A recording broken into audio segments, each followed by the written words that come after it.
Sometimes they can be so desperate for your attention, it could be like watching a clown running across a minefield. Narcissists generally aren't worried about your anger. They're not really bothered by your pleas or your distress either. And they're not even that interested in even just your basic needs. But what does concern them, what can worry them, is something that can be so quiet and yet so powerful at the same time. And that is when you just don't give a damn anymore. You're done. You've had enough. You've truly stopped caring. You see them as a waste of your time and energy. You know that you're better off without them. They have nothing you want, nothing you need. And you've no interest in trying to reason with them anymore. Your disinterest, your indifference, can shatter that shaky foundation that their false, often deluded sense of entitlement is built on. And them not being the most important person in your life can lead to their unravelling. You no longer pay attention to their drama. You don't try to solve their problems anymore. Whenever you no longer engage with them on their terms, they're faced with something of a crisis, and they can begin to experience what's known as narcissistic depletion.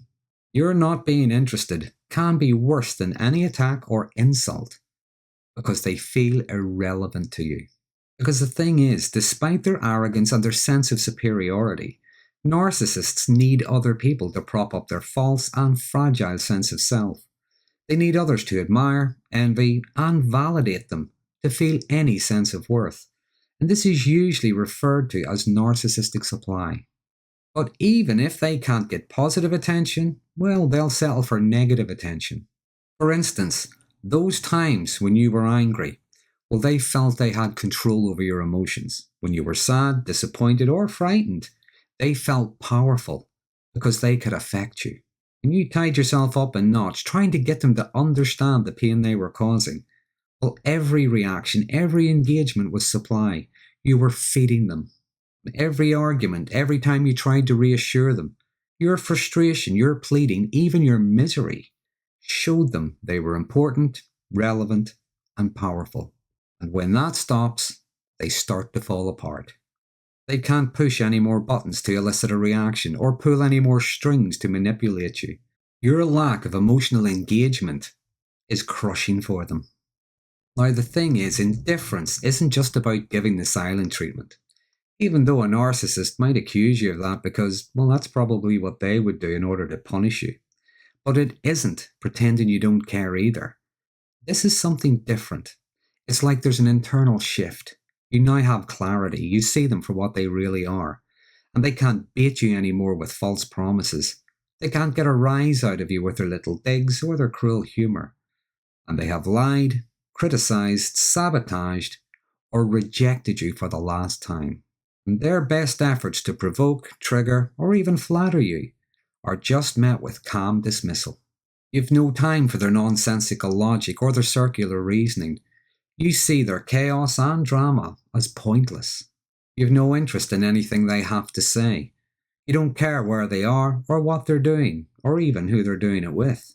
You just see them as too much hard work, and their rigged psychological games are just tedious. So what happens to a narcissist whenever you no longer care? Well, firstly, to a narcissist, your not caring can be worse than you hating them. Because at least if you hate them, you're still feeding them. There is still some kind of attention, some kind of interaction, even if it is heated. Your indifference tells them they don't matter. And they're not just losing a supply, but their whole false reality can feel under threat. Because it shows they are not entitled to your attention or your devotion. Their approval means nothing, and how they feel isn't really that big a deal to you. So they can feel powerless and insignificant. And when they face indifference, well, they're not just going to feel angry or upset, they might even start to panic. Because without external admiration and validation, they may have to face something terrifying. Themselves. Narcissism cannot function without others to validate their false reality. They need other people to collude with their fantasies of being special and entitled. They get a sense of control through your behaviours and your reactions.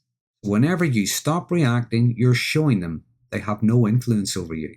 They can't threaten you, they can't flatter you, They can't coerce you either, because they don't interest you. Now, they can feel confused because suddenly you've become unpredictable. You're not reacting the way you're supposed to, and this can be very unsettling as they have to face their own insecurities.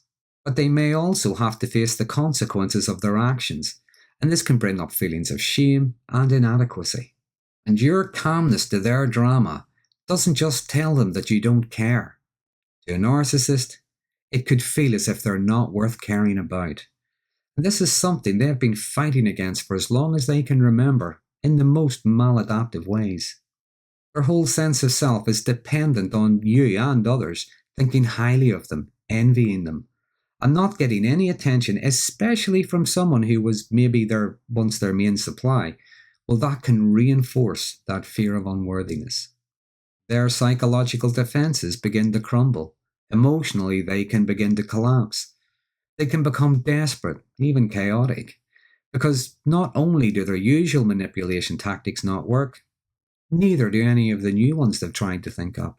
You're not taking the bait, and this can bring up frustration because they just keep missing and hitting the wall. But rather than acknowledge their own behaviour, they will assume there is something wrong with you for not reacting the way they want you to. Typically, when a narcissist feels they're losing control over you, they might step things up a gear, maybe start delivering on some of the promises they made previously, but never kept.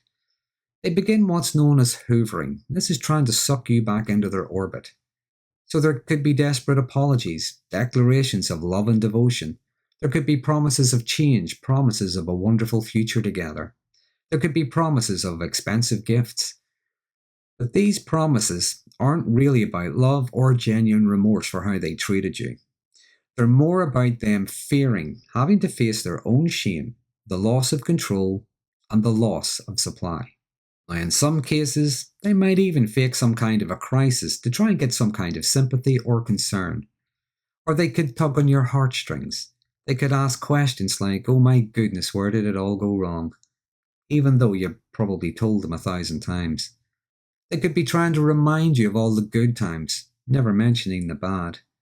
Or even ask, "Do you want to start again? We'll try to make things work this time." But the thing is, maybe you have nothing left to try because nothing you ever tried worked. And even if it did, you just don't want to bother anymore. You don't see them as worth any effort. And commonly, they will also try to enlist others in their cause. So there could be contacting friends and family to either talk you round or to try to ruin your reputation. But either way, it's about trying to control your social support network. In some cases, they might genuinely believe that you'll be so desperate, you'll have no choice but to go back to them. Moving on, whenever narcissists are emotionally wounded, they can go into a rage, commonly referred to as narcissistic rage. But this doesn't necessarily have to be explosive anger, even though it can be. There could be threats, insults, name-calling, and screaming at you. They could be yelling about how much they don't care that you don't care, while trying to intimidate you into caring. But there can also be passive-aggressive remarks. There could be criticism, intense criticism, or increased attempts to belittle or devalue you. They could be constantly bickering, trying to start arguments, anything to get any kind of reaction, to get you to engage on an emotional level in any way, just so they can feel some kind of control. But however the rage manifests, it tends to come from their deep sense of injury and helplessness, which is intensifying their sense of shame. Then comes the actual collapse. When nothing they do works, they can experience a shame-based depression. They can feel deflated, lack motivation, they have low energy, or be highly anxious, usually a combination of all of these things. But there can be an increase in self-destructive and impulsive behaviours as they struggle to regain some kind of relevance. And in their pain, a new victim story can emerge where they try to elicit sympathy. Now, not just necessarily from you, but from anyone who will listen, because they're so desperately looking for a new supply. As I said earlier, narcissism cannot function without others to prop up that deluded sense of self. Now here's the thing, even if they do get a new supply of some kind, It doesn't mean they forget the wound that you inflicted on them by no longer colluding with them, because you saw through them, and that could feel threatening. So even though they might move on, maybe find someone new, that wound stays with them, might even haunt them. And they can fantasize about ways to try to get you to re-engage, even if they are with someone else. But they can also fantasize about how they could punish you, because they don't like the thought of you being better off without them. That could be a reminder of what a drain they really are. I've said many times, narcissists can be quite vindictive. They also have a long memory and they can hold grudges for years, sometimes even decades. Lastly, due to their low resolution, all or nothing thinking, narcissists can struggle to grasp that your becoming indifferent isn't about hurting them or trying to beat them somehow. It's about detaching yourself from their toxicity. It's about reclaiming your own sense of self, regaining your own peace of mind. It's not an act of cruelty as they may see it. Rather, it's an act of self-compassion and self-preservation. It's liberation from a very unhealthy dynamic.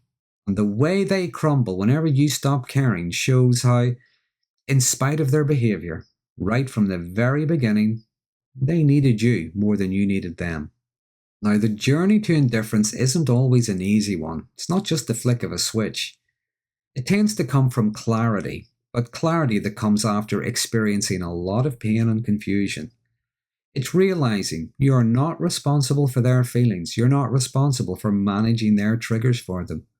It comes when you realize you deserve to be treated with decency, and you begin to focus on healing, finding a way forward in life where you're no longer desperate for their ever-elusive approval.